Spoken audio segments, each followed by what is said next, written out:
Kiko News, special coverage of the New Orleans Investment Conference, is brought to you by Uranium Energy Corps and U.S. Gold Mining.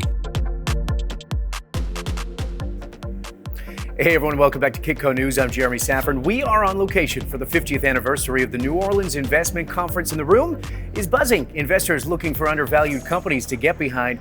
There's so much happening on the macroeconomic stage, everything from the upcoming Fed meeting, a persistently strong U.S. dollar, to the constant tug-of-war between inflation and recession worries. Gold, as always, in the spotlight, not just as a safe haven, but as a gauge of where investors see the economy heading. All right, Tim Smith, CEO of U.S. Gold Mining, is joining us to share his ideas and what's happening with that company. Welcome, eh? Thank you, Jeremy. We got lots to get into. Let's start with the macro. I mean, I just talked about it. It's been a heck of a year. Throughout the year, I've been talking about all-time highs on gold levels.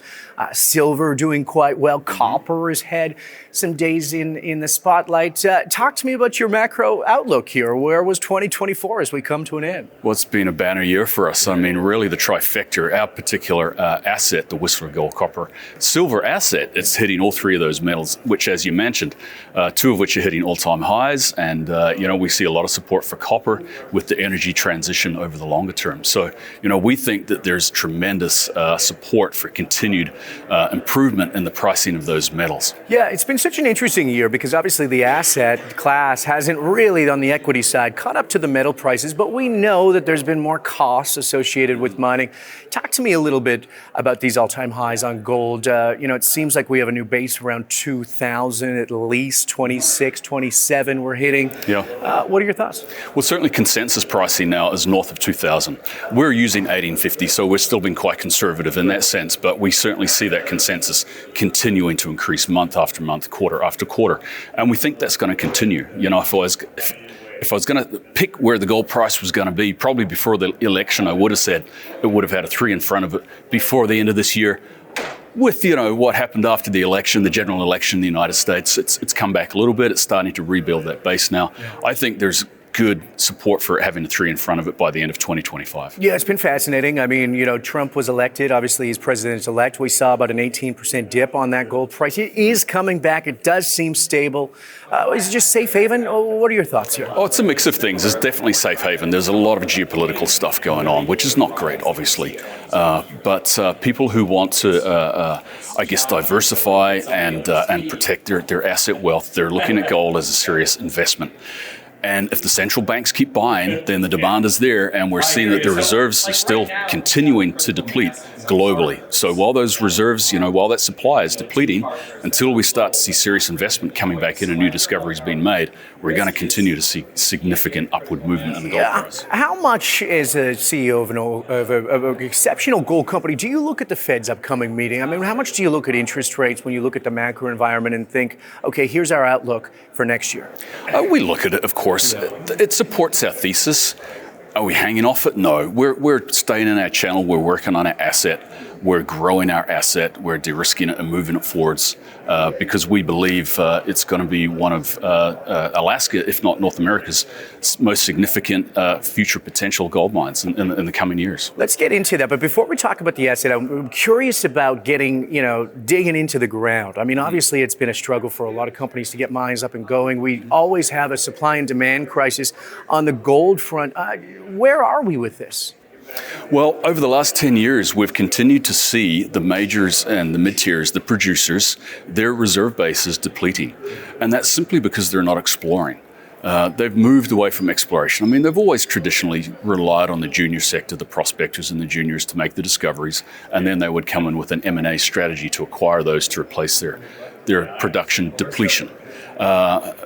And, we are starting to see some significant M&A activity. Mm-hmm. We're seeing the majors come in and invest in companies like Great Bear Resources recently and Snowline in Yukon. And, we think we're well positioned for that within the gold mining group as well. Let's talk about that. Obviously, after Trump, it's been an America first stance. Your project and your asset in Alaska called the Whistler asset. I want to get into that, how big it is, because your share price has seen some great upside since these drilling results. Tell me about the project first.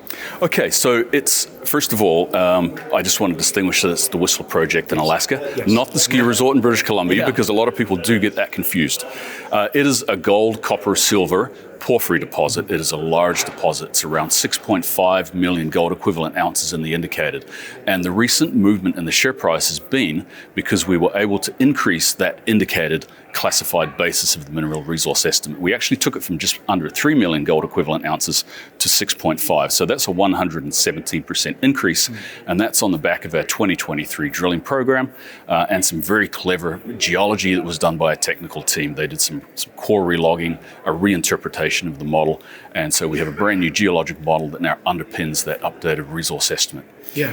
So in terms of increasing the component of indicated, that's a major de-risking event for the project, but we still, of course, have 4.2 million gold equivalent ounces inferred. So it's a large deposit, it's world-class, and it's in a great jurisdiction. Yeah, and I mean, we mentioned President President-elect Trump, I guess we should say.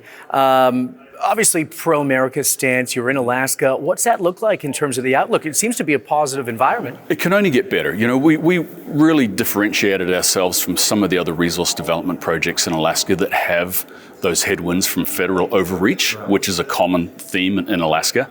And that's because Whistler is on state land. So we're dealing with state regulators.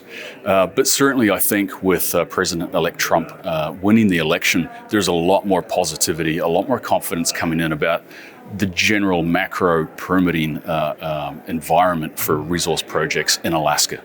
How do we get more dollars funding this project? I mean, and not just yours, but in terms of gold mining in itself. I mean, we talk about the supply and demand. We know capital has been hard to come to. Where are we with this? Are investors starting to open up? Has the sentiment changed? Well, we're fully funded for next year, so we're fine. We're not thinking about that right now. But if I think about some of the comments that President-elect Trump has made recently about making the resource sector great again in Alaska. And I think about some of the opportunities to get federal funds to help support things like the West Susitna Access Road, which is an Alaska Department of Transportation project to build the road from Anchorage out to Whistler, just 100 miles. They already have federal funding secured for the first 25 miles and a major bridge to really spearhead that project. And so I think, potentially there's a lot more support, both at the political but also at the capital cost level, that's really going to help projects like ourselves in the West Susitna.